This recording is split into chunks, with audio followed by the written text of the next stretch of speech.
Chapter 26. Democracy is fragile. The ABT tax is a structure for the future. At the dawn of the 21st century, it's easy to look at the U.S. and see a nation that seems indispensable to the world.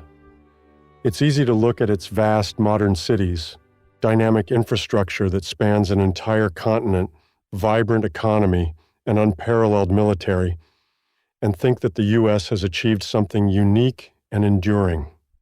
In other words, it's easy to take our nation and its democracy for granted.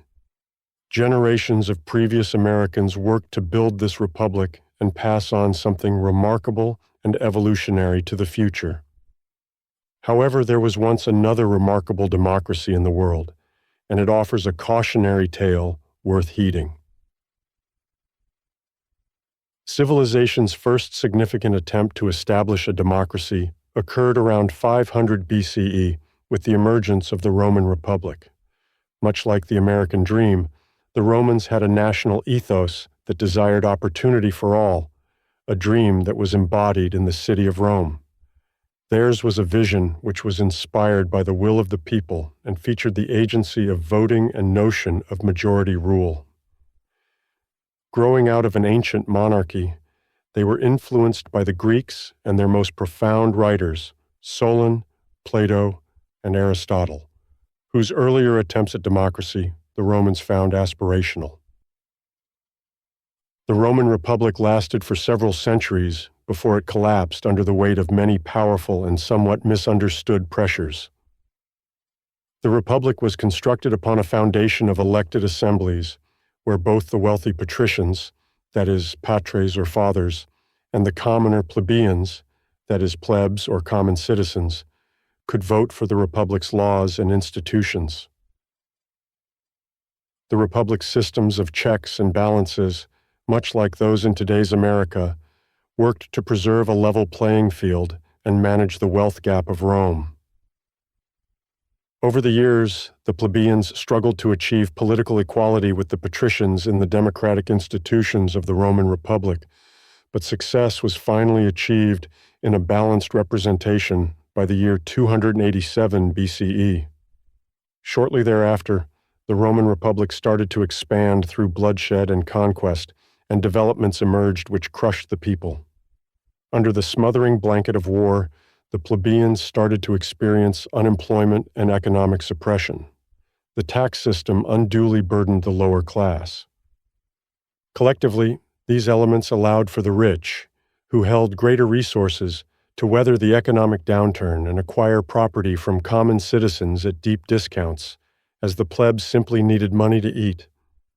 Therein, the rich got richer. Then, the weight of war and its accompanying economic restrictions triggered the government to run up an enormous national debt.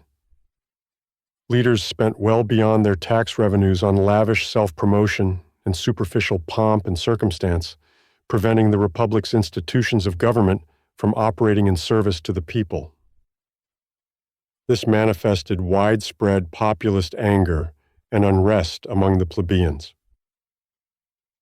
By 59 BCE, Julius Caesar had become a consul, like a prime minister, along with Marcus Bibulus. As an institutional check and balance, the law called for two consuls to share power, to protect the people from an authoritarian tyrant rising to power. But Caesar and Bibulus struggled for control, and after a settlement where Caesar was given command of 4 legions of the army and governorship over 3 distant provinces, he left Rome. 10 years later, Caesar made his move to seize power. He returned to Rome and started to tear down the Republic's democratic institutions. First, Caesar brought his army across the Rubicon River, northeast of Rome, and marched the soldiers into the city, directly violating the Roman law which protected Roman citizens by prohibiting armies from crossing the Rubicon and entering into the city. This was to ensure that the Roman army could not be used by its generals to overthrow the people.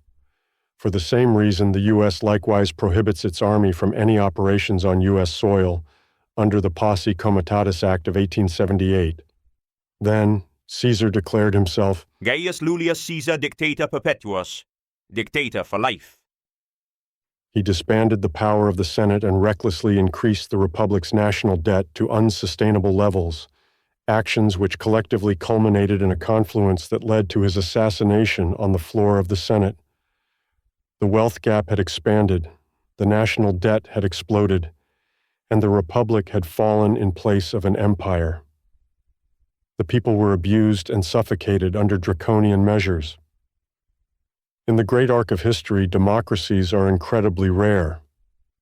We need to recognize that our institutions are delicate and must be nourished, not flagrantly trampled, abused, or beaten upon, or else our democratic structure, will fall.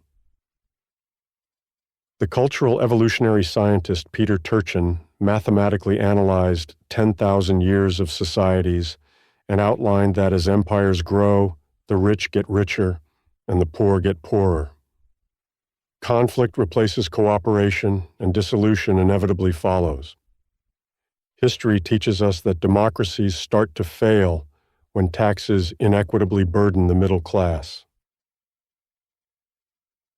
As the 14th century historian and sociologist Ibn Khaldun summed up, "At the beginning of a dynasty, taxation yields a large revenue from small assessments. At the end of the dynasty, taxation yields a small revenue from large assessments." as salary workers carry the tax burden on salaries and tax exemptions that favor the politically powerful, effectively give a pass to the rich, an expansion of the wealth gap is triggered, opportunity, that is, the American dream, is suppressed, and populist anger gives rise to an authoritarian dictator who promises salvation, but ultimately only provides greater suppression. Many philosophers, thinkers, and writers have warned that a democratic country is always temporary in nature. Some assert that it was Alexander Tytler, a Scottish lawyer and writer and contemporary of Adam Smith and the Founding Fathers, who said, "A democracy cannot exist as a permanent form of government. It can only exist until the voters discover that they can vote themselves largesse from the public treasury." This is a life cycle that has taken about 200 years on average throughout history. Once this element is realized, the people will vote for the candidates who promise them the greatest financial benefits from the government, and the democracy will ultimately collapse due to a loose fiscal policy. Tytler states that the fatal sequence of events will unfold as follows, and we share this keenly aware that the U.S. is in its 235th year of existence. First, a democracy begins in the bondage of a monarch or dictator. Then it moves into what's known as a spiritual faith government, followed by a period of great courage. From courage, we move to liberty, from liberty to abundance, and then we move from abundance to selfishness. Do we see any of this selfishness today in America's policies?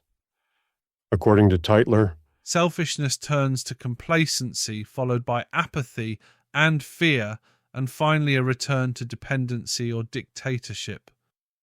Is not selfishness manifested in our current tax code, which favors the politically connected? We see selfishness in government figures who stoke fear to stay in power. These realities divide us as a country and make us lose all sense of the benefits of bipartisan agreement and legislation. Aware of the potential for selfishness, the Founding Fathers established in the Constitution our democratic governmental structure, with 3 branches to counteract corruption and abuses of power that result from human weakness.